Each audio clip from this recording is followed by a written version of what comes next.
하나님의 말씀 레위기 2장 11절에서 16절까지의 말씀을 교독하겠습니다.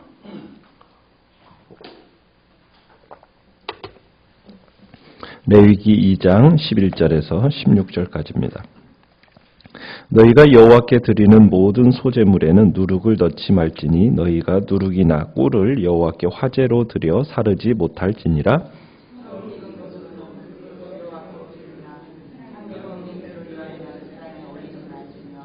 내 모든 소제물에 소금을 치라. 내 하나님의 언약의 소금을 내 소제에 빼지 못할지니 내 모든 예물에 소금을 드릴지니라.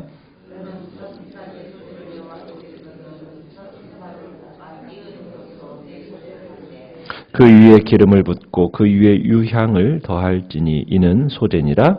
제사장은 찌은 곡식과 기름을 모든 유향과 함께 기념물로 불사를 지니 이는 여호와께 드리는 화제니라. 아멘. 오늘 말씀의 제목은 소제물에 넣을 것이라는 제목으로 말씀을 나누고자 합니다. 우리가 신앙생활함에 있어서 여러 가지 중요한 일이 있겠지만 그 중에서도 가장 중요한 것은 예배 생활입니다. 예배 생활이 바라야만이 하나님과의 바른 관계 속에서 그리고 예배 후에 우리에게 만복이 주어지게 되는 겁니다. 예배 생활이 잘못되면 우리가 하나님과 관계가 잘못되는 것이기 때문에 하나님의 주시는 복을 누릴 수가 없어요. 그래서 예배가 복을 받는 지름길이며 또 복으로 들어가는 관문이라고 할 수가 있습니다. 그래서 이 레위기는 죄에 빠진 인간이 어떻게 하면 하나님과 화목하고 하나님께 바른 예배를 드릴 수 있는가, 이 문제에 관련되어서 이제 이야기가 시작이 되는 겁니다. 인간의 예배에 관한 책, 그게 바로 레위기인 거죠. 자, 레위기 1장에서는 번제를 규정하고 있습니다. 번제는 어떤 제사입니까? 제물을 태워서 하나님 앞에 올려드리는 제사입니다. 5대 제사가 있어요. 그 5대 제사 가운데 가장 기본적이고 그리고 가장 빈번하게 드려지는 제사, 가장 중요한 제사 중에 하나가 바로 이 번제인 겁니다. 일반적인 죄를 지은 사람이 그 죄를 사함받기 위해서는 제물을 가지고 와서 가죽을 제외한 모든 제물 전체를 각떠서 하나님 앞에 불로 태워서 드리는 화제라는 방법을 통해서 주님 앞에 올려드리는 예배가 바로 번제입니다. 번제는 사람의 일반적인 죄를 용서해 줍니다. 그 효과와 더불어서 제사 드리는 사람이 하나님 앞에 완전한 헌신의 의미가 바로 또 이 번제 속에 들어 있습니다. 그러니까 일반적인 죄 사함의 의미와 완전한 헌신의 의미가 번제 속에 있는 거죠. 자, 레위기 2장은 소제를 규정하고 있습니다. 자, 소제는 어떤 제사입니까? 곡물에 가루를 반죽해서 드리는 피 없이 드리는 제사가 소제입니다. 피 없이 드리는 유일한 제사죠. 곡물을 반죽할 때 사용할 때 들어가서는 안 될 재료가 있다고 그랬습니다. 두 가지입니다. 오늘 우리가 11절에서 봤어요. 뭡니까? 하나는 누룩이고 하나는 꿀입니다. 자, 누룩은 부패를 의미하는 것이고 꿀은 인간적인 향락과 쾌락을 의미한다고 말씀을 드렸어요. 자, 이 소제를 드릴 때 이제 방법은 여러 가지가 있습니다. 4절에 보면 화덕에 구워서 드리기도 하고 또 철판에 5절에 보면 철판에 붙인 것으로 드리기도 하고 또 이제 17절에 보면 냄비의 것, 삶은 것을 또 이렇게 하나님 앞에 이렇게 드리기도 이렇게 태워서 드리기도 합니다. 그러니까 어떤 방법으로든지 소제를 곡물을 태워서 하나님 앞에 향기로운 냄새로 올려드려야 되는 거예요. 근데 이 소제는 번제처럼 독립적인 제사가 될 수 있다고 했습니까? 없다고 했습니까? 독립적인 제사가 아니라 번제를 드려서 하나님이 번제를 연락하신 후에 비로소 그 담내로 드려지는 제사, 감사함으로 드려지는 제사가 소제입니다. 그러니까 번제를 통해 내가 죄사함을 받았잖아요. 그 받은 사람이 하나님 앞에 감사의 제물을 올려드리는 제사가 바로 소제인 겁니다. 어떻게 보면 번제는 예수 그리스도의 복음의 의미가 들어있는 거죠. 그러니까 예수 그리스도의 복음을 믿어서 예수 그리스도를 내 마음에 모셔드리고 구주로 삼아서 하나님 앞에 의롭다 인정받은 하나님의 백성들이 이제 내가 받은 은혜에 감사함으로 말미암아 하나님 앞에 소제로 올려드리는 거예요. 감사의 제사, 바로 소제인 겁니다. 그러니까 하나님 앞에 가까이 하는 방법은 먼저는 번제요, 그 다음에 소제가 이어져야 되는 거예요. 복음으로 말미암은 믿음의 역사가 먼저 있고 그 역사가 있는 사람만이 소제의 제사, 감사의 제사가 의미가 있게 되는 겁니다. 자, 소제에 절대로 첨가해서는 안 될 것, 누룩과 꿀이었어요. 자, 그렇다면 이제는 소제에 반드시 섞어야 될 게 있습니다. 자, 우리 1절을 다시 한번 읽어보겠습니다. 2장 1절입니다. 시작. 누구든지 소제 예물을 여호와께 드리려거든 고운 가루로 예물을 삼아 그 위에 기름을 붓고 또 그 위에 유향을 놓아. 자, 뭘 섞어야 됩니까? 첫 번째는 기름이 필요합니다. 기름은 거룩한 거예요. 자, 우리가 출애굽기에서 기름의 의미가 뭘 상징한다고 말씀드렸습니까? 그죠? 성령을 상징한다고 말씀을 드렸어요. 성경에서 기름은 성령을 상징을 합니다. 자, 하나님이 만들라고 하시는 방법을 가지고 그 감람유를 통해서 이제 기름을 만들고 그 기름을 소제에 섞어요. 자, 소제 예물에 기름을 붓거나 섞거나 바르는 것. 이것은 우리가 하나님 앞에 감사하고 또 하나님께 충성 봉사하는 것은 모두 하나님의 은혜로우신 성령의 역사로서만 가능하다라는 것을 의미하고 있는 겁니다. 그러니까 우리가 하나님 앞에 헌신하고 감사하잖아요. 이게 인간의 의지이고 인간의 노력으로 되어지는 거냐? 아니라는 거예요. 우리가 하나님을 섬기고 내가 받은 은혜에 감사해서 교회에서의 그 직분을 감당하는 것은 내 자신의 힘과 의지로 가능한 게 아니라는 거예요. 그렇게 생각한다면 그것은 잘못된 생각입니다. 반드시 뭐가 있어야 돼요? 성령의 기름 부음이 있어야 되는 겁니다. 내가 하나님을 섬기고 내게 맡겨주신 그 직분을 감당함에 있어서 내 힘과 내 의지가 아니라 성령께서 나를 감동시켜 주시고 그리고 내게 그 성령께서 힘을 주셔야만이 그 일이 가능한 거다. 내가 의롭고 바른 삶을 살아가는 것도 내 힘과 내 의지로 되는 게 아니요 성령의 역사가 있어야만 된다라는 것을 보여주고 있는 겁니다. 우리 안에 예수 그리스도를 믿음으로 말미암아 누가 찾아오셨습니까?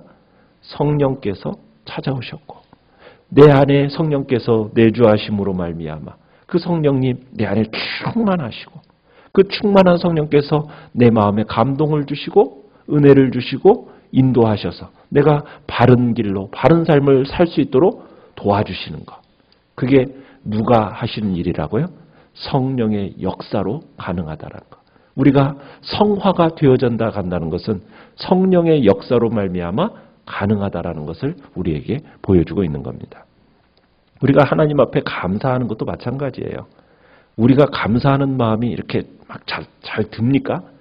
안 들죠. 인간의 마음은 부패해서 감사가 안 돼요. 그런데 우리로 하여금 은혜를 깨닫게 해주셔야 감사가 되잖아요. 그게 누가 하시는 일이에요? 내 안에 계신 성령께서 내가 받은 은혜가 얼마나 큰지 감사할 마음을 주시는 거예요. 그게 성령께서 하시는 일이에요.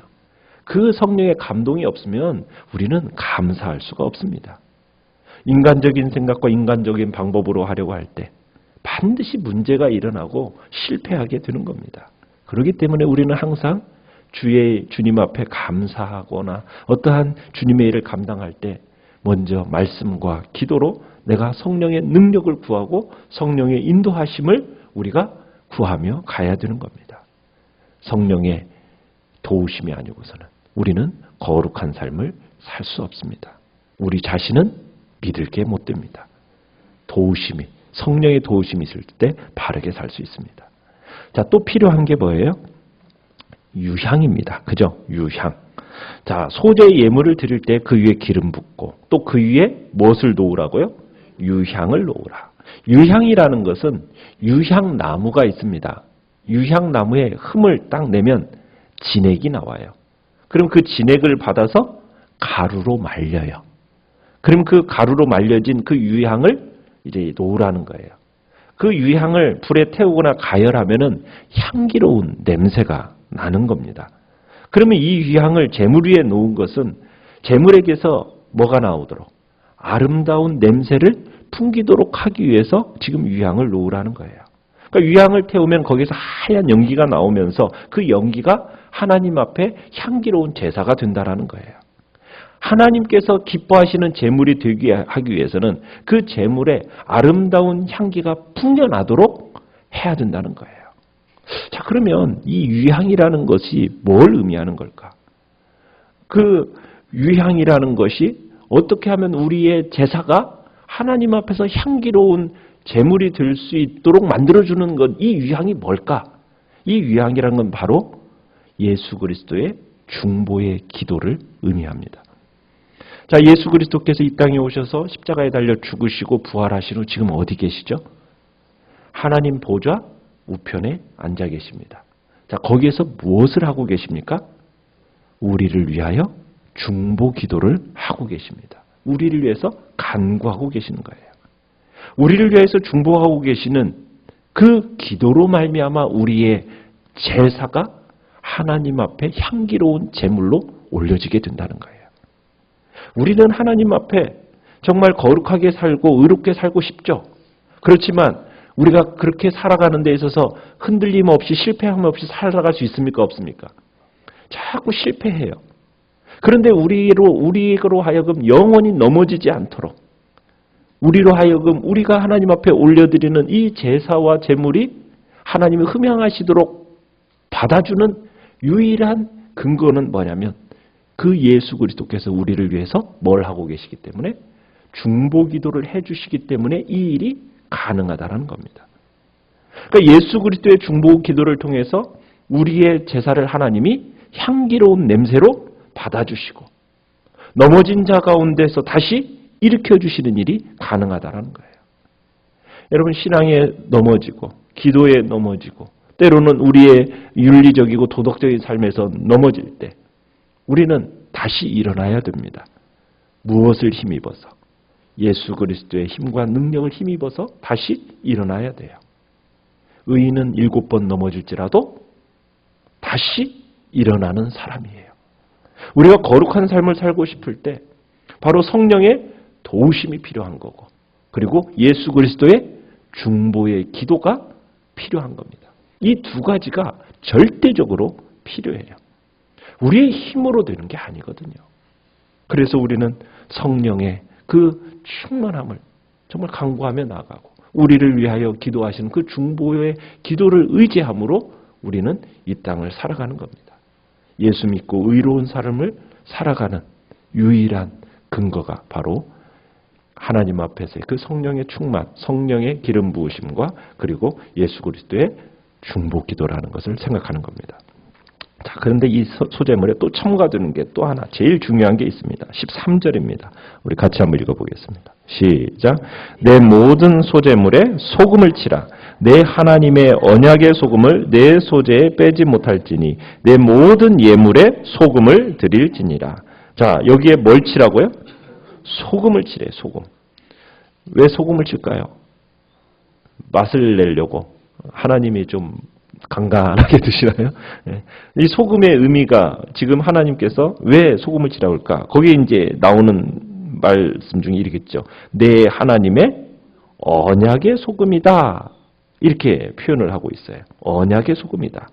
자, 소금은 불에 태울 수도 없고 세월이 지나도 그 짠맛이 변하지 않죠. 그 성질이 바로 이 소금 속에 있는 겁니다. 그래서 고대의 계약을 체결할 때요. 그 체결한 계약자들이 서로 이제 소금을 먹어요. 당사자들이 소금을 먹어요. 그 의미가 뭐냐면 이 계약이 지속된다. 변개되지 않을 거다라는 것을 다짐하면서 소금을 먹었다고 합니다. 마찬가지로 모든 소제물 속에는 뭘 쳐야 돼요? 하나님의 언약의 이 소금을 치게 하신 거예요. 이 의미는 뭐냐면 하나님의 백성들에 대한 하나님의 약속과 인도하심은 결코 변하지 않을 거다. 이것을 확증시켜 주는 겁니다. 하나님께서 주의 백성들과 맺은 이 언약은 결코 변함이 없이 영원하다. 내가 너희를 구원하고 보호한다라는 이 약속은 어떤 일이 있다 할지라도 나는 결코 변하지 않는다. 세상 모든 사람이 바뀌고 천지가 바뀌는 상황이 온다 할지라도 하나님의 그 언약만큼은 영원히 변하지 않는다. 왜?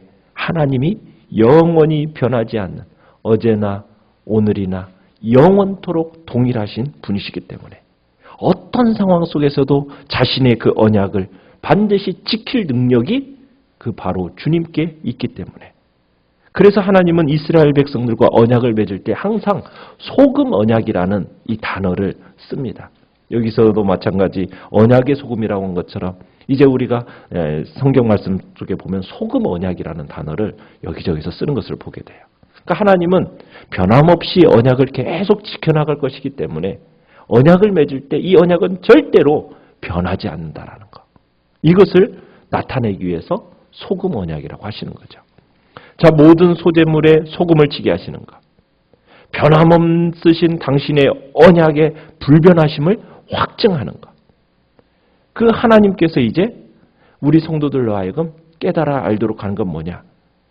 언약의 하나님이 그렇게 신실하시고 충성스러우시다면, 변함이 없으시다면 우리도 주님 앞에서 어떤 존재로 살아갈 걸 결단해야 될까요? 그죠? 변함없이 충성되이 살아갈 걸 결단하는 겁니다. 언약에 신실하신 하나님께서 어떤 상황 속에서도 그 당신의 언약을 기억하시고 지키시고 모든 환난 가운데서 고난 가운데서 우리를 건져내시고 보호하시고 복내려 주신다고 분명하게 약속을 하신다면 하나님의 그 신실하심에 우리도 어떻게 반응을 해야 되겠습니까? 우리도 주님 앞에서 변함없는 충성의 모습으로 우리의 모습을 주님 앞에 드려야 되는 거예요. 주님은 그렇게 신실하신데 우리는 끊임없이 원망하고 좀 힘든 일만 생겨도 그 충성을 포기한다면 얼마나 배은망덕한 존재가 되냐는 거예요. 그래서 주님 앞에서 우리는 형편과 처지에 따라 이익에 따라 우리가 하나님의 충성에 대해 변하는 존재가 아니라 하나님 앞에서 끝까지 충성되이 살아가는 주님처럼 정말 그런 존재로 살아가겠다는 결단이 우리 안에 있어야 되는 것입니다. 주님 앞에서 우리를 향하신 사랑과 은혜를 우리가 기억한다면 우리도 마찬가지로 변함없는 충성과 헌신을 주님 앞에서 나타내야 될 것입니다. 자, 예수 믿고 의롭다함을 얻은 사람들의 살아가야 할 원리, 지금 레위기를 통해서 그림책처럼 우리에게 가르쳐주고 계십니다. 어제 고운 가루가 되라고 그랬죠. 우리의 자아가 완전히 깨어져서 하나님 앞에 헌신된 존재로 살아가야 되고 누룩같이 부패하고 교만하고 악독한 것을 우리 안에서 제하여내고 꿀처럼 달콤한 그 세상의 유혹에 우리가 빠지지 않고 그것들을 제거하며 그 대신에 우리는 기름 같은 성령의 도우심과 유향 같은 예수 그리스도의 중보 기도에 힘입어서 이 땅에서 세상의 소금처럼 우리는 살아가야 되는 겁니다. 변함없는 신앙을 가지고 성실하고 진지하게 우리가 하나님과 교제하며 살아가는 거예요. 그래야 이 부패하고 썩은 세상 속에서 우리가 정말 어떤 존재로요? 소금 같은 존재로 살아야 된다는 거예요. 하나님의 백성은 세상에서 썩지 않는 소금이 되어야 합니다. 그래야 세상이 함부로 우리를 할 수 없는 거룩한 존재가 되는 거예요. 교회가 교회다워진다는 것은 주님의 그 변함없는 그 거룩하신 언약을 따라 우리에게 행하시는 것처럼 우리도 주님 앞에서 소금 같은 존재로 세상의 부패를 막아서는 그런 존재로 우리가 서겠다고 주님 앞에 결단하면서 우리가 나아가는 것입니다. 그런 우리를 복 주시고 구원하신 목적이 여기에 있음을 우리가 생각하면서 또 이 소재 예물을 통해 우리에게 주시는 그 은혜를 우리가 다시 한번 확인하는 우리 모든 성도님 되시기를